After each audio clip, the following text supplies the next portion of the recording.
Jujutsu Kaisen has just revealed Kenjaku's new form, and it is insane. Well, I guess you can say like mother like son, because it's the same phase Yuji pulled in a bonus chapter.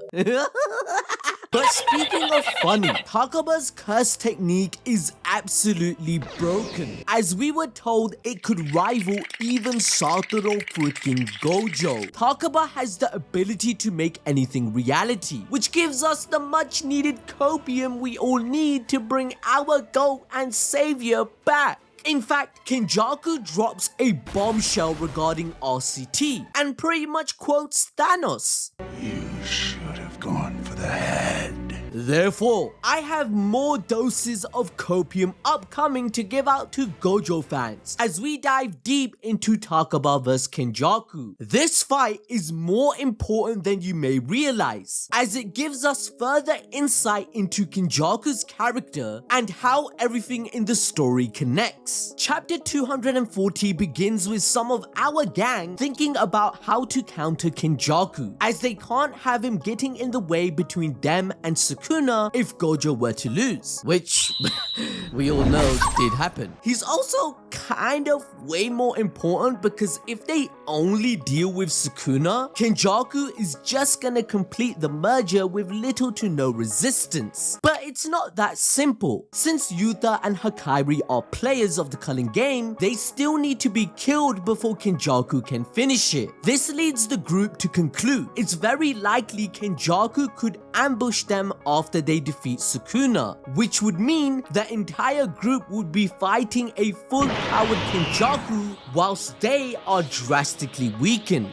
Moreover, they determined that while someone like Maki may have a chance in taking down Kenjaku, splitting up their forces isn't a good idea. And this is when Hana recommends sending Takaba, as she's confident his curse technique can oppose Kenjaku. Remember, Takaba saved Hana Kurusu in chapter 214, and she even refers back to it in chapter 220, stating while she can't be certain, Takaba being nearby may have resulted in Hana's survival, inferring back to his unique ability to change reality, thereby giving her intuition on what his curse technique actually is. Looking back at chapter 169, the comedian saved Megami's life too, where Reggie stated Takaba's curse energy increased dramatically, the shift in its output being massive enough to outspeed them and win the battle. Heck, they even declared him as strong. This was because Takaba was confident in his jokes and believed that Megami was a good guy despite having a bad face, where by the end,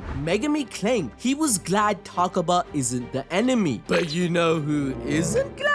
Kenjaku! In fact, Kenjaku watched our previous video on his goddamn phone, as I would like to do a follow-up to it. Gojo could be alive. How? Hold on, bro. Whilst fighting Hazanoki, a sorcerer who could use reverse curse technique, Kenjaku purposely attacked his head. This lays support to Gojo's own statement in chapter 75 that the reason Toji lost was because he didn't cut off his head. This stops the curse energy and RCT usage. So even if Sukuna cut off half of Gojo's body, we had seen him recover the full output of RCT after hitting Black Flash, growing out an arm within a second. Gojo's genius and survival instincts could be at play. Back in chapter 189, when Hakari was about to die against Kashimo, he pulled an insane move. In exchange for the rest of his body living, he had sacrificed an arm. This was thanks to an on-the-fly binding vow and curse energy reinforcement to protect the rest of his body. Now throughout the fight, Gojo blew everyone's minds by achieving the impossible, simply running on his natural talent for Jujutsu. So something like this is certainly second nature to him. him. For example, in the domain clashes, Kusakabe told us that Gojo is changing the perimeters and binding vows of his domain expansion like it was simple, but in actuality something like that was impossible to do in such a short span of time. Hence, the intact head and neck are evidence that Gojo could still use reverse curse technique.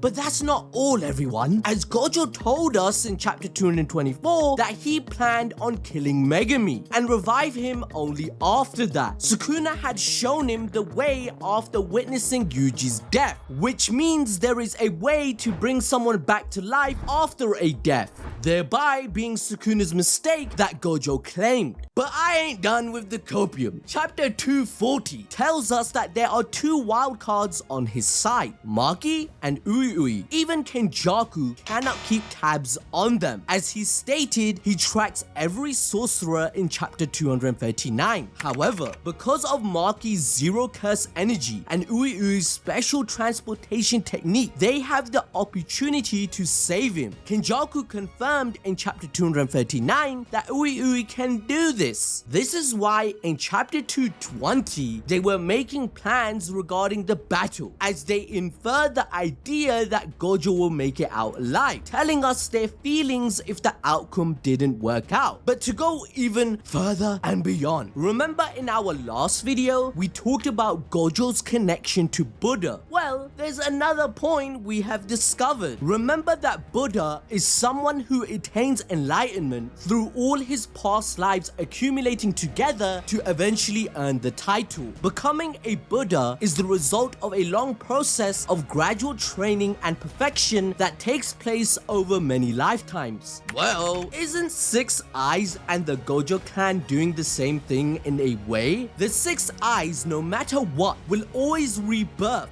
if the user dies and are connected by fate to Tengen, the progenitor of Japanese Buddhism that led to Jujutsu in the first place. There have been plenty of 6 Eyes users in the past who always cross paths with Kenjaku. So just like Buddha's several reincarnations, Gojo coming back would align his character with this principle as well. And finally, there's Takaba. Although he may be oblivious to Gojo's status, he must know that he was sent to face Kenjaku only after he lost. As chapter 240 claims, that was the plan, which means his power of bending reality can play a role in being a catalyst of rebirth if he finds it funny. Now, since I've given a new dose of copium for everyone in our community, can you do me a favor by hitting the like button, subscribing, and hitting the notification bell, as I will be breaking down if Gojo can defeat Heion era Sukuna next week.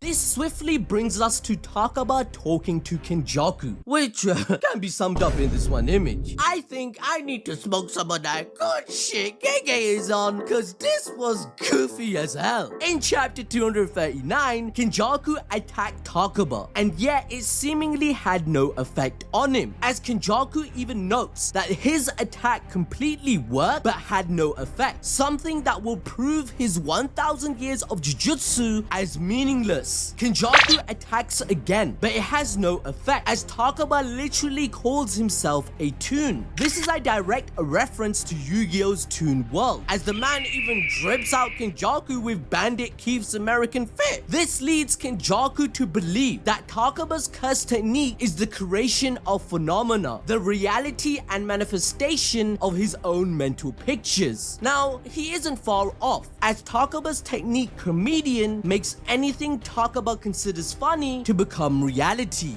Nah, I bet if some of you had this power, you know what you're finding funny. You're finding your waifus funny, aren't you? Y'all know what's going on, and so do I. But imagine this, Takaba thinks Kenjaku turning into a cat is funny, so he can make that happen. It's also likely that his technique is what allowed Takaba to survive numerous bombings from Hazunoki and heal from the first injuries he suffered without a reverse curse technique. But if you think about it, like balls deep, Hana let this man save her and then sent him to his death sentence. Not only is she stupid and useless, but cold-hearted. as this could be a bad matchup after all. Boy, ain't no way, boy. Throughout the story, we have witnessed Kenjaku being a goofy dude, laughing at the idea of a clown face being the result of his culling game. My man has always had a sense of humor, like this moment in chapter 93, and let's not forget the famous trolling of Jogo being a football. Frankly, even this is funny as hell from chapter 239. This all connects to his condition to be his friend. You must never bore me or you must be my equal, which is why Takaba is in big trouble, since the limitation of his curse technique is that it is dependent on his confidence. Taking us back to how he starts to flex, how he made it to the first round of last year's P1, a TV program that was seen as hilarious due to how bad its performance was. Like, you thought I was about to say good? No! Kenjaku recognizes the show and says that even an ordinary person could get through the first round. Like, we have all seen those clips from those Japanese skit shows.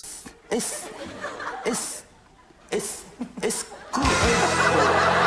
whilst this may seem like a simple taunt, Kenjaku is planting the seeds of his eventual victory as he is destroying Takaba's confidence. As this leads Takaba to conclude that Kenjaku must love comedy too. He asks the age-old question all of us do regarding villains. Why are you doing all of this? Where the response is because it's entertaining and he's curious. This lines up perfectly with Kenjaku's character, as he told Yuki that humanity's future lies in optimizing curse energy and chaos, and he will accomplish that by evolving humans via Tengen's merger. So he's doing it because it seems like fun. Yeah, casually killing over 1 million people is fun to this dude.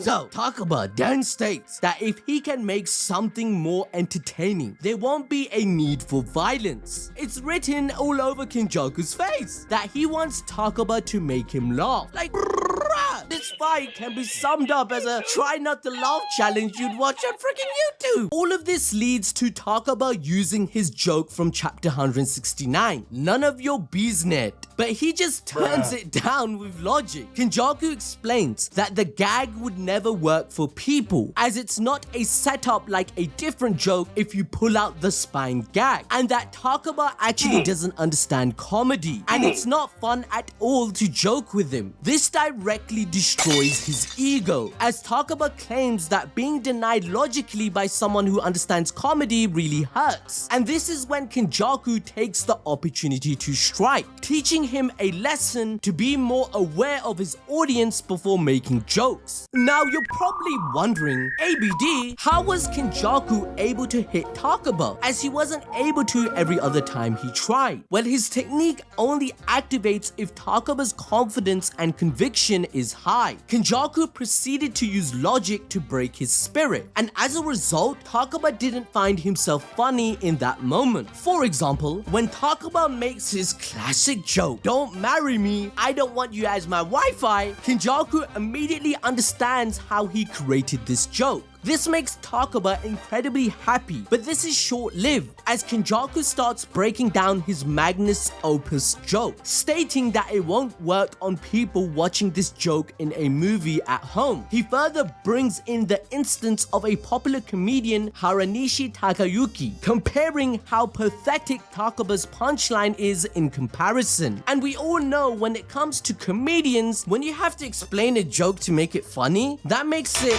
not funny. In fact, Gege has been inspired by the Joker from the Batman series for Takaba's character. He felt the same frustration when Harley Quinn told him, as seen in this panel, the very line I just stated. Gege confirmed he loved the Joker movie. And what does his character like to do? Crack jokes, where he even made Batman genuinely laugh for the first time in The Killing Joke. Even Batman's successor, Terry McGinnis, talks about how Joker was never funny and thinks he's pathetic. You make me laugh, but only because I think you're kind of pathetic. The same is applied to Phoenix's Joker in the 2019 movie. During his first show, nobody laughed, and everyone was shitting on his constant coughs, hence he blamed his audience. The same way that you decide what's funny.